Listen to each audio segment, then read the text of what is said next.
Welcome to the Corner Faster Get Fast series. We're at Lime Rock Park in the Porsche Cayman GT4, and this is 100 laps to get honkin' fast using the iRacing simulator. This video specifically focuses on 51 through 100. If you want to check out the first 50 laps, take a look at the Up to Speed in 50 Laps videos where we break down the track, analyze our inputs, overanalyze everything, pull it back together, do a 10-lap run to make sure we're consistent and up to speed. And if you've actually sorted the track out inside and out, then this video is definitely the right place to be. So as we head out on track, nice and slow, well under the limit, first thing we're doing is going to take 20 laps just to get warmed up again. It's a new day, new track conditions. The track's a few degrees cooler, which should be a little bit faster, but nonetheless it feels different. So we're definitely going to take our time getting up to speed. And in this first 5 laps of the warm-up, we're just trying to look ahead, recognize all those reference points that we were using previously, look at them for the first time for the day, and then just place the car, not at the limit, but just place it around the track where we intend to drive once we're up to speed. In the next 5 laps, jumping ahead, we get up to speed on limit of grip of the tires. In this case, the lap is actually pretty fast coming together. It is an unclean 51, the first 51. And on the slightly cooler track and focused on getting everything out of the tires led to a pretty decent lap time. But the goal here is not lap time per se, but still trying to get warmed up and trying to dial in that feel, listening for and feeling for those tires at the limit, in and out of, and all the way through each corner around the track.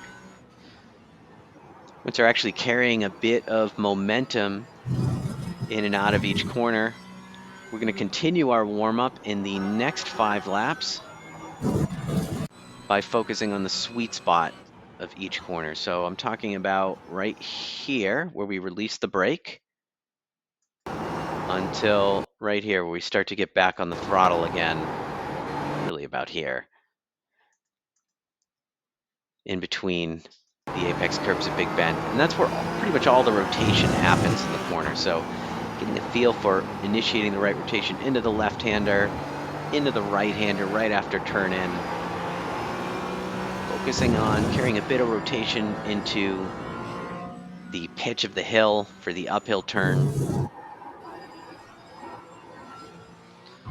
making sure to get the car rotating well and smoothly into and through the apex of West Bend, and then getting a bit of rotation and snap into the corner despite its speed at the downhill. So after focusing on that sweet spot for another 5 laps, we wrap up our warm-up with 5 laps of repeating the flat car concept.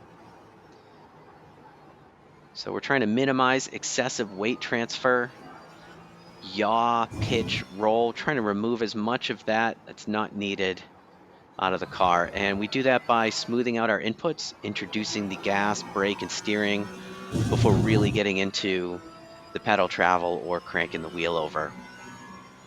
And this just helps us smooth everything out and pull it all together. And as far as lap time, again, we're not worried about the timer itself, just in terms of getting a feel for that weight shifting back and forth, although it did result in the first 2 laps in a row that were under 52 seconds.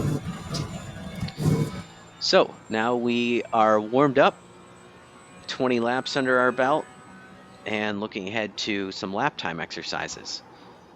So we'll head out back on track after taking a bit of rest in between each session, which we're skipping through for this video. But after our warm-up, the next 5 laps, we're going to chase the optimal lap time. And you can't see the predictive lap time in the replay on iRacing. It doesn't, for whatever reason, doesn't show up. But at the start of this 5 laps, the optimal segment time was a 51.689. And at the end, was able to get down to a 51.617.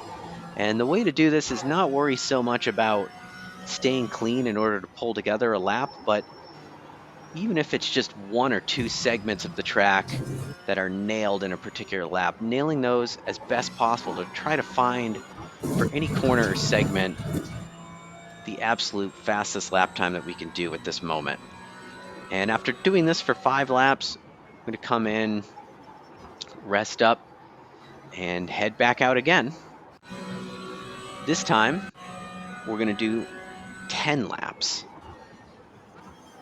And in this next 10 laps, we're going to start off with that optimal segment time of 51.617. And we're going to add 1%. And we're going to get to a 52.133.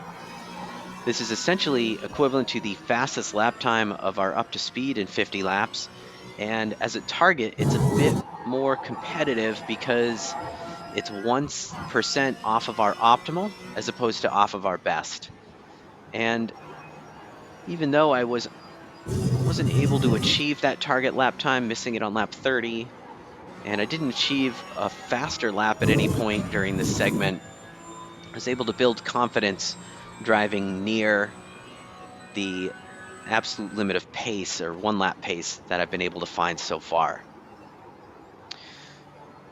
So after that 10 lap run, come back into the pits and reset. We're going to head back out again, and this time for a 5 lap run, and we're going to tighten the target up a little bit. So with the 10 lap run that we just did, the target was 1% off of our optimal. Now we're going to do 0.5% off of our best lap, which is just a little bit quicker at a 52.09. And in this case, I was able to get 2 out of the 4 complete laps, part of this run, underneath that target, which tells me a couple things. 1, I'm pretty much practice out. I'm not really going to find a whole lot more time by just setting more and more aggressive targets. And so therefore, 2, it's time to just go for it for absolute 1 lap pace. And I make 2 attempts, 5 laps each, trying to really lean in on the lap where the tires are up to speed, which is usually the 2nd or 3rd full lap I found in this car. And the first attempt is faster than the second attempt, again indicating that it's probably about it at 100 laps, finding whatever pace I have in the car at the moment. So we'll jump ahead to this very fastest lap of the session, and we'll watch as we ride along.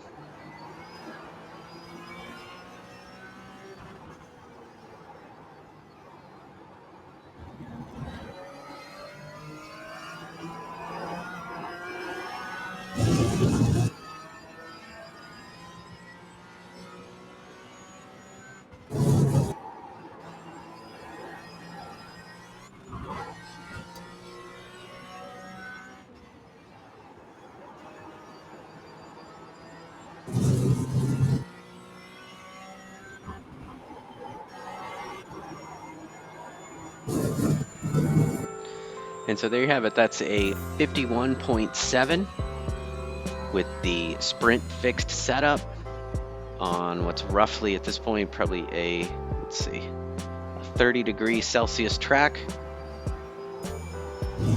There's still, I noticed, at least a couple mistakes in just about every corner around the track, so there is still more lap time opportunity out there.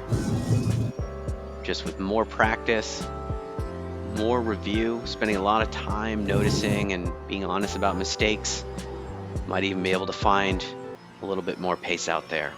But anyway, that's how you get honkin' fast in 100 laps. Thanks for riding along with me. Hopefully you found this video helpful. That's probably it for now at Lime Rock Park. Take a look at the next location, which is going to be Road Atlanta, as we get ready for testing this spring.